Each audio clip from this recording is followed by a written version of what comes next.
Hey, today's Thursday, September 24th, 2020. This is Indigenous Patriot News.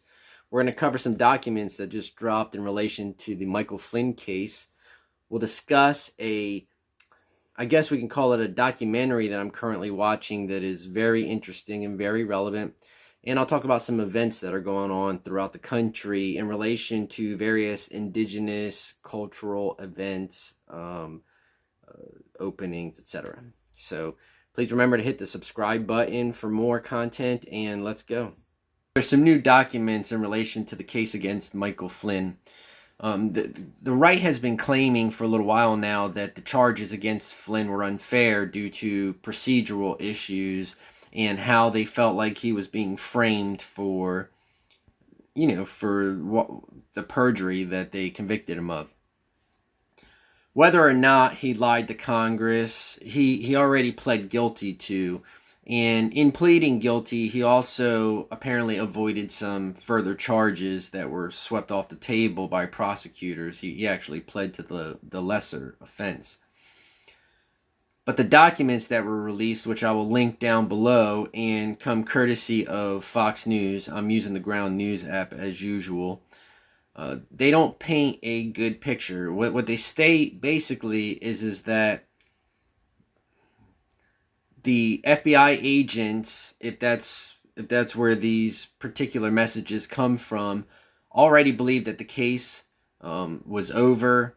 That there's even a break in the actual messages where they state that they're wrapping the investigation with which they codenamed Razor.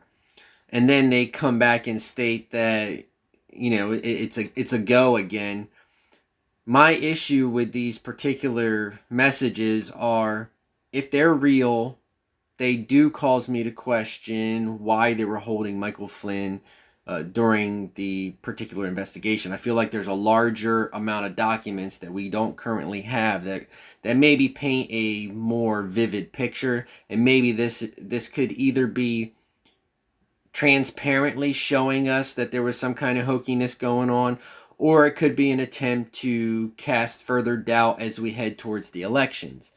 Without further evidence, I am not sure which way to lean on that particular statement.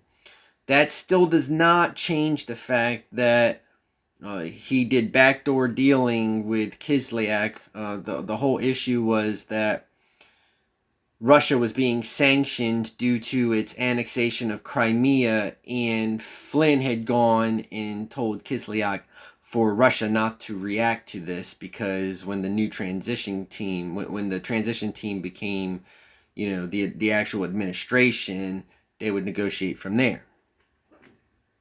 And then we had the Helsinki issue and all that once Trump and them got in.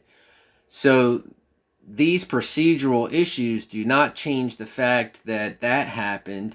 These procedural issues also do not change all of the data that was gathered in the bipartisan report on Russian interference, volumes 1 through 5. And volume 5 was released in August. I've done a couple videos in relation to that. I haven't finished the series yet. But they paint a picture of an administration that was openly working with WikiLeaks and suspected that the information that came from WikiLeaks actually had come from Russia. Not only that, but the actual Trump team had been working hand in hand with people that were identified as Russian agents or actual Russian intelligence officers, as well as the fact that Manafort was clearly a pro-Russian agent that was working towards a Russian agenda. So I wait to see more. This is not going to scandalize me, because I understand that this is just a procedural issue. When I was on OJ's Talk with Vonda and Lydia suggested to me a documentary called The Social Dilemma. This was after the filming was done and when we were chatting.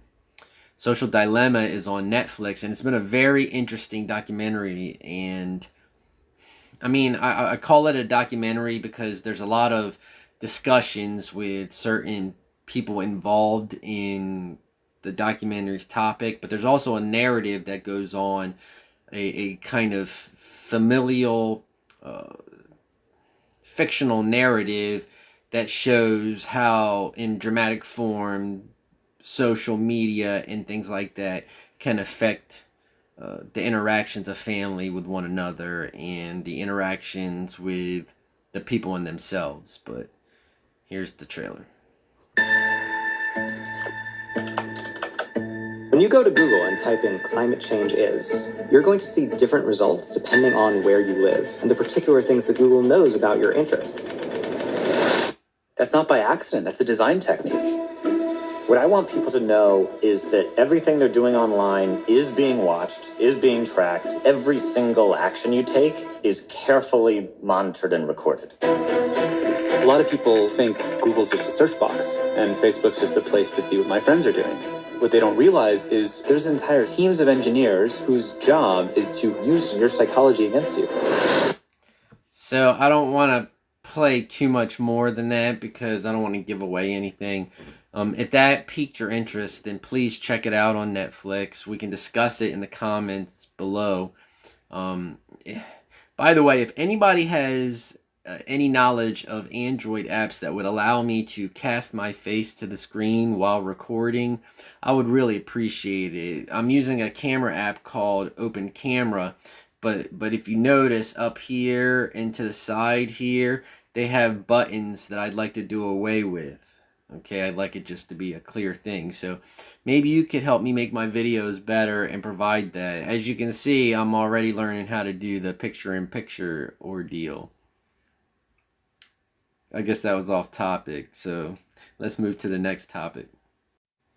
So now we'll see what's happening in Indian country this weekend. It's like one of them 80s and 90s movies where they say the name of the title. Every Halloween, they have to be afraid of the Jeepers and the Creepers. Look under your bed. You may find some gremlins.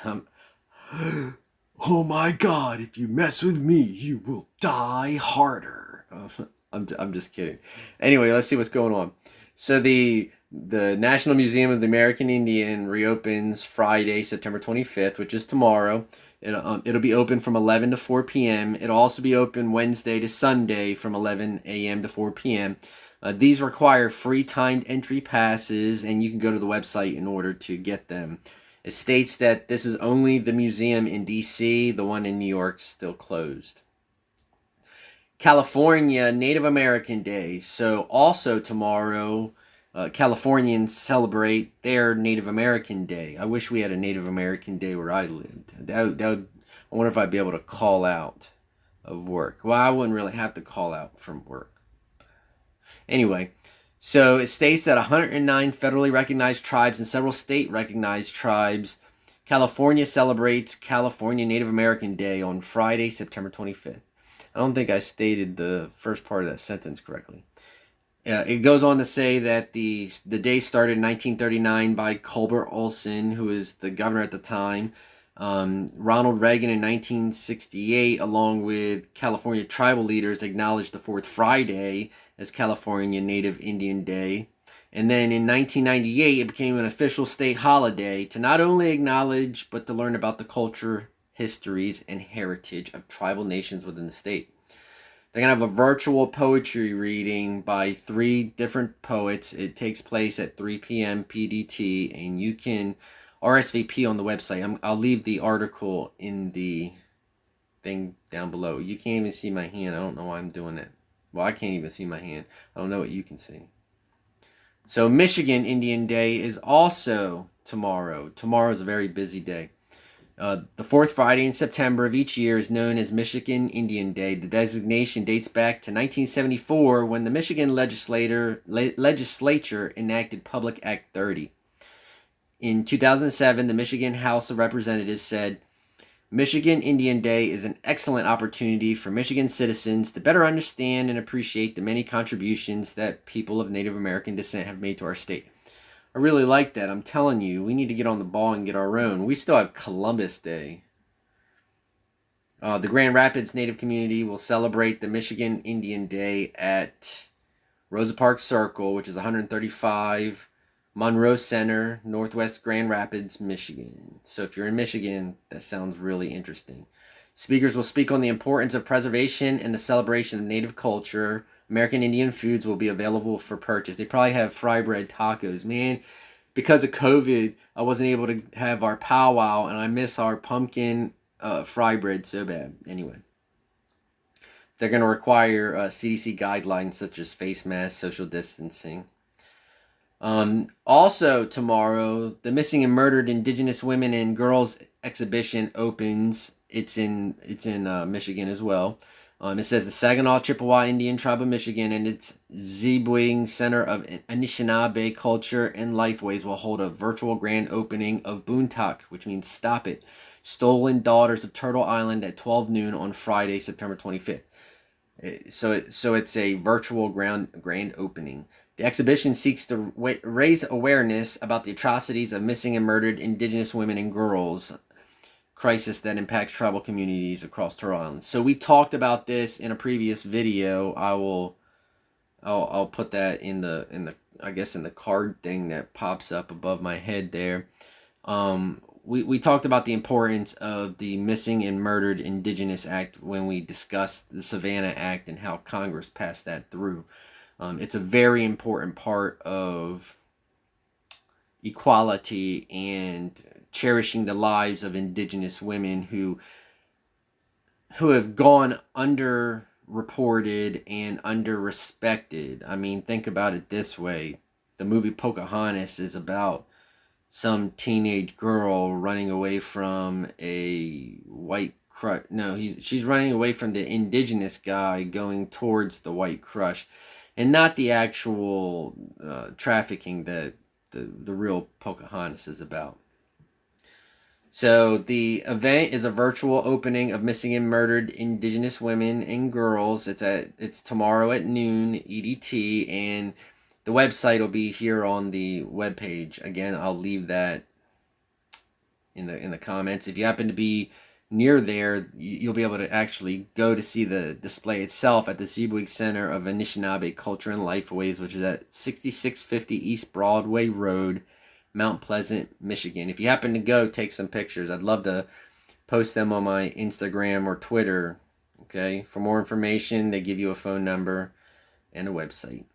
In any case, if you live near any of these, please show some appreciation and support to the indigenous culture.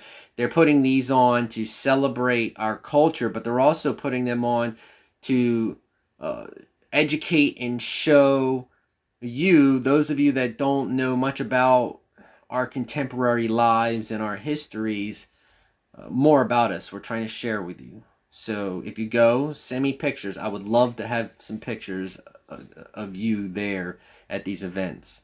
If there's anything that you wanted to contribute, any comments that you wanted to give, please do so down below. I'm very responsive and I love your feedback. If you have any suggestions for future topics, let me know. I'm at WIKWEKO on Twitter. I have a website, indigenouspatriot.com, and from there you can reach my other social media. I'm on Instagram, etc.